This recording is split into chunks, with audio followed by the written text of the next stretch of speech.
घोंसले के भीतर दो नन्हे बच्चे चिंकू और पिंकू भूख के मारे बिलख रहे थे। मम्मा, भूख लगी है, क्या कुछ खाने को मिलेगा मम्मा? पेट में कुछ नहीं है मम्मा, कुछ ला दो ना। चिकी की आंखें भर आईं। हे भगवान, मैं क्या करूं? कैसे बताऊं कि बारिश शुरू हो गई है, लेकिन मेरे बच्चों का रोना मुझसे देखा नहीं जाता। भीगूंगी, गिरूंगी, चाहे जो हो, लेकिन इन्हें भूखा नहीं देख सकती। रुको मेरे लाल, मम्मा कुछ ले आएगी, चाहे जान ही क्यों ना चली जाए। परंतु एक बात याद रखना, जब तक मैं नहीं आऊं, घोंसले में से बाहर भी मत देखना और बाहर भी मत निकलना, समझ गए ना? चिड़िया खाना लेने के लिए चली जाती है। अब इन दो बच्चों की माँ घर पर नहीं थी और बच्चे घोंसले में अकेले थे। उनके लिए यह पहली बारिश थी जो उन्हें किसी अजूबे से कम नहीं लग रही थी।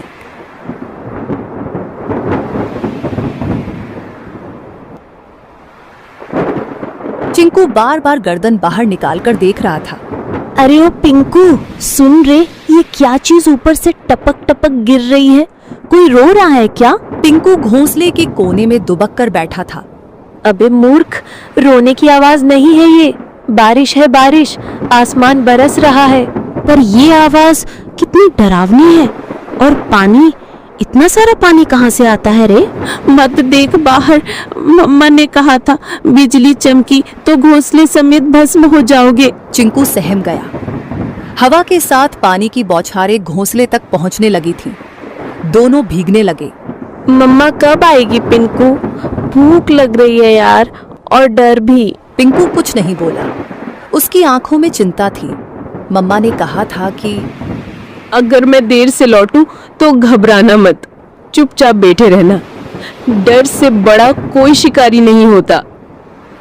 चिकी चिड़िया को जंगल में कुछ गेहूं मिले। उसने वो गेहूं को अपनी पतली टांगों से पकड़ा और तेज बारिश में फिर से बच्चों के पास लौटने की ठान ली। बारिश और हवा में अपना जोर दिखाना शुरू कर दिया था। उसे ना चाहते हुए भी एक पेड़ की डाल पर बैठना पड़ा। हे राम, बच्चे अकेले हैं, घोंसला खुला है और ये बारिश बढ़ती ही जा रही है। यदि बारिश थोड़ी सी भी कम हो तो मैं सीधी दौड़ती हुई उड़कर अपने बच्चों के पास पहुंच जाऊंगी। तभी बगल की डाली पर टोनी तोता फुर्र से आकर बैठा। अरे टुनी बहन, तू यहाँ क्या कर रही है इस तूफानी बारिश में? तुझे होश भी है कि बच्चे अकेले हैं? टोनी भाई, क्या करूं, उड़ नहीं पा रही, पंख गीले हो गए हैं। बहन, कल की बात बताऊं, मैं कबूतर बहन के घोंसले के पास से जा रहा था। क्या हुआ वहाँ? बहन, एक सांप आया था, बहुत लंबा और काला। चुपचाप डालियों के पीछे पीछे सरकता हुआ सीधा घोंसले तक पहुंच गया। फिर किसी ने देखा नहीं? मैंने देखा, मैं ऊपर ही उड़ रहा था। जब देखा कि सांप कबूतर के बच्चों के ऊपर झपटा, मैं चीखा जोर से, सांप सांप। सब पक्षी इकट्ठा हो गए, लेकिन तब तक बहुत देर हो चुकी थी। वो दो बच्चों को निगल गया बहन। चिकी सन्न रह गई। टोनी का चेहरा भावुक हो उठा। और जब कबूतर बहन आई ना, वो तो जैसे पगला गई थी। अपने घोंसले के पास आई तो देखा कि एक बच्चा खून से लथपथ पड़ा है और दो तो दिख ही नहीं रहे थे। वो बार बार पुकार रही थी, मेरे बच्चे, मेरे लाल, कहाँ चले गए तुम? उसके आंसू रुक ही नहीं रहे थे।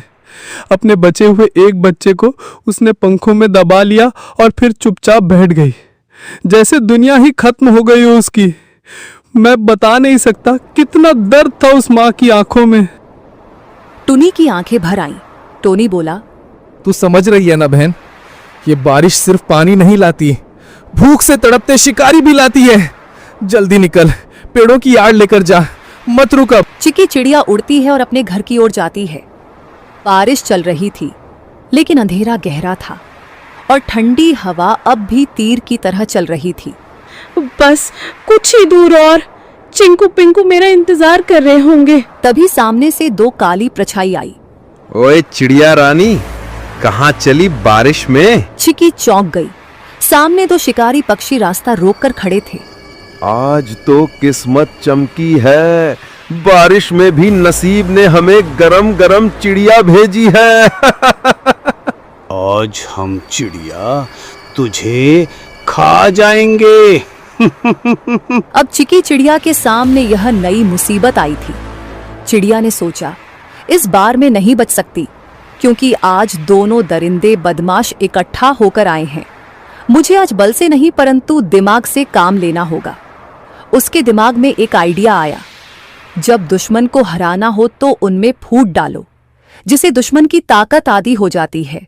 तुम दोनों बहादुर शिकारी हो ना, और मुझे खाना चाहते हो ना, परंतु तुम दोनों में से जो सबसे बड़ा शिकारी और सबसे ज्यादा ताकतवर होगा वही मुझे खाएगा। मैं तो सबसे खतरनाक हूँ, पंखों से पंजे तक मौत हूँ, मौत। तेरी औकात नहीं मेरे सामने, मैं तो उड़ते परिंदे गिराता हूँ। तू मुझसे बड़ा शिकारी नहीं हो सकता। तो भेड़ो ना, दिखाओ असली ताकत। मुझे तो वही खा सकता है जो सबसे ताकतवर है। दोनों शिकारी जल उठे। कौवा उड़कर सुल्तान की ओर झपटा। सुल्तान ने पलटवार किया।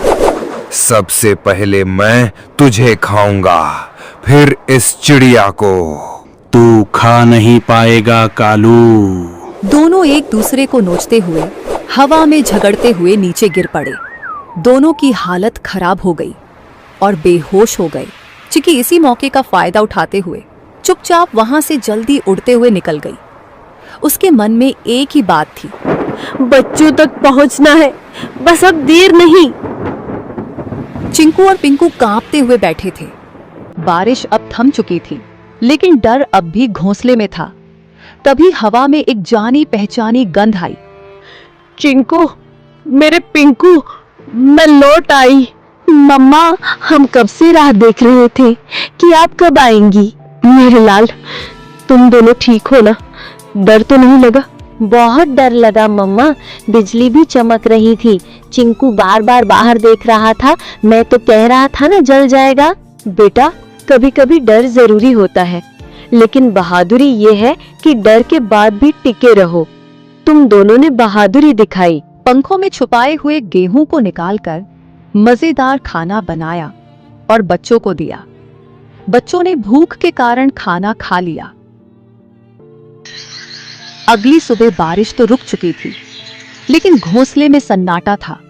सूरज की हल्की रोशनी घोंसले में पड़ी तो चिकी ने देखा, चिंकू एक कोने में पड़ा कांप रहा था।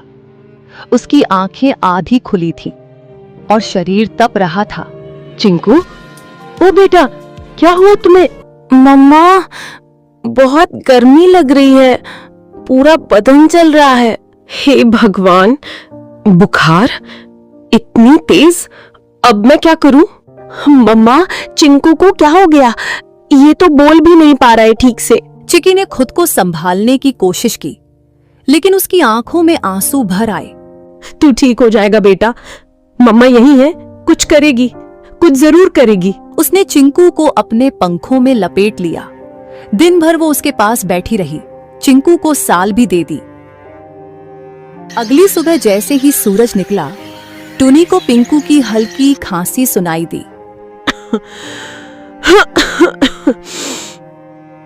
मम्मा, मुझे भी कुछ अजीब लग रहा है, सर भारी है।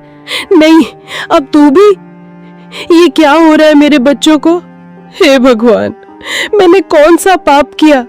भूख मिटाने चली तो बारिश आई, बारिश में निकली तो शिकारी आए, और शिकारी से बचकर आई तो अब ये बुखार। क्या मेरी ममता की परीक्षा ले रहे हो तुम? पिंकू और चिंकू दोनों अब मम्मा के पंखों के बीच पड़े कराह रहे थे। चिकी का मन टूटा हुआ था, लेकिन आंखों में अब भी एक जिद थी। नहीं, मैं हार नहीं मानूंगी। मैं माँ हूँ, और माँ कभी घोंसले में बैठकर अपने बच्चों को यूं मरता नहीं देख सकती। अगर इनको बचाना है तो मुझे लड़ना होगा, बीमारी से भी, अकेलेपन से भी, और इस जंगल की बेरहमी से भी। लेकिन उसके मन में एक सवाल लगातार घूमता रहा, क्या ये कल सुबह मेरी गोद में होंगे? चिकी अपनी घोंसले से उड़कर जाती है। उसकी आंखों में नींद नहीं थी, सिर्फ चिंता, सिर्फ डर। वो सीधा टोनी तोते के पेड़ के पास पहुंची। टोनी भाई देखो ये क्या हुआ। अरे टुन्नी बहन, इतनी सुबह सुबह क्या हुआ? तेरी हालत क्यों बिगड़ी हुई लग रही है? मेरे दोनों बच्चे बीमार हैं टोनी। पहले चिंकू को बुखार आया, अब पिंकू को भी। रात भर तप रहे थे दोनों, मुझसे देखा नहीं जा रहा। कुछ कर यार, कोई उपाय बता। रुक, सुन, मुझे याद है जंगल के उस पार एक चूहा डॉक्टर है, बहुत समझदार। सब उसे डॉक्टर चिंटू कहते हैं। चल, अभी चल। बिना वक्त गवाए दोनों उड़ चले। जंगल के भीतर झाड़ियों के पीछे एक पुराना सा बिल था। बाहर लगे बोर्ड पर लाल निशान से पता चल गया, यही डॉक्टर का घर है। डॉक्टर साहब, जल्दी बाहर आइए। एक माँ के बच्चे बीमार हैं, बहुत बुरे हाल में हैं। कुछ पल बाद डॉक्टर चिंटू बाहर आए। कितने दिनों से बीमार है? 2 दिन से, लेकिन रात में हालत और बिगड़ गई। ले चलो मुझे, मैं खुद देखूंगा। कुछ देर में तीनों घोंसले पर पहुंचे। डॉक्टर ने बच्चों को चेक कर लिया। ये साधारण बुखार नहीं है, ये वायरल है। बच्चों के शरीर में लड़ने की ताकत नहीं बची है। तो क्या ये मर जाएंगे? मैं कुछ नहीं कह सकता।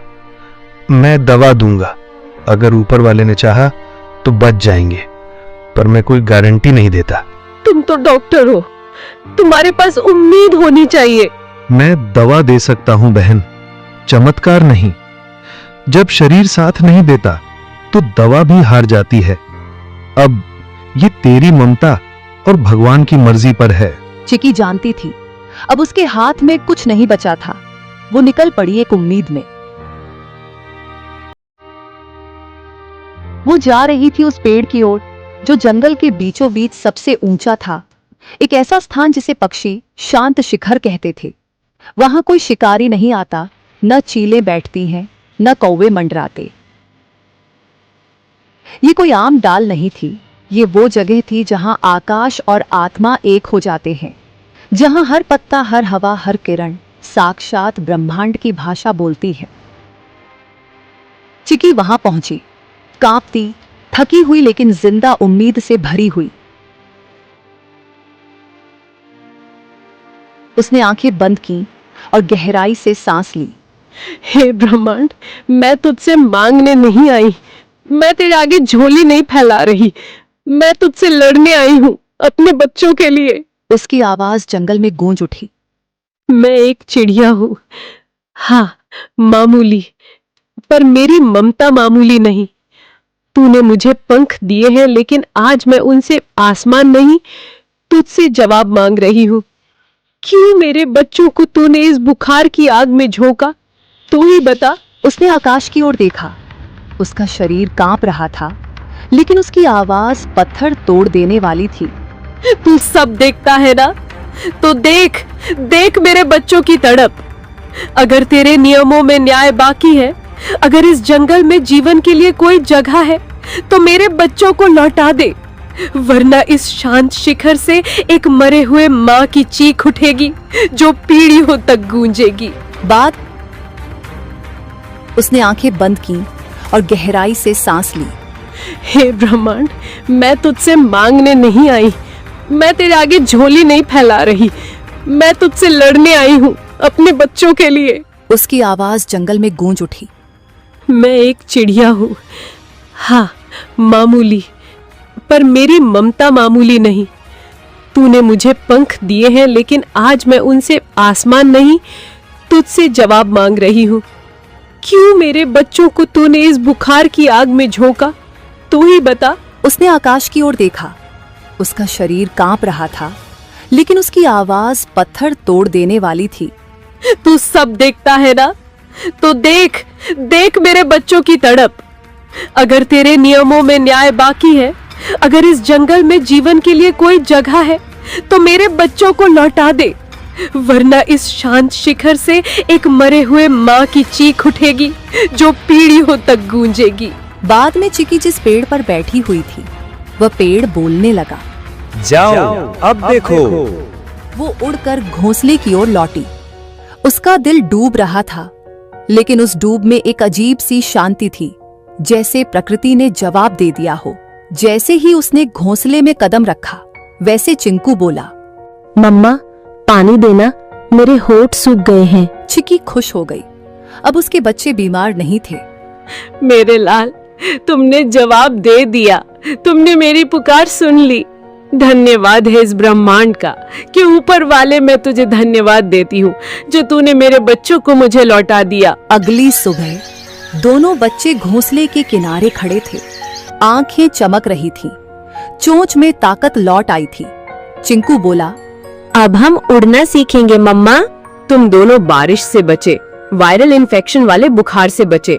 अब तुम किसी से नहीं डरोगे।